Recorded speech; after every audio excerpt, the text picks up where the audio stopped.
Hello friend, ये आप पेड़ देख रहे हैं, ये मैंने गोदावरी के लगाए हैं कटिंग से।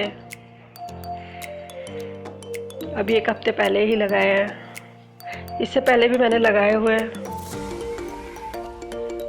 अच्छे चल रहे हैं, इनकी ग्रोथ भी अच्छी है।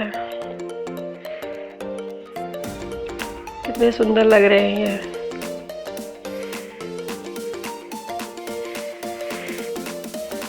मैंने पहले भी लगाए हुए हैं।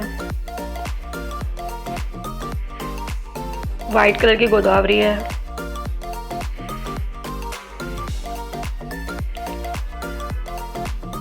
जैसे ही बड़े होंगे तो मैं इनको बड़े गमले में लगा दूंगी।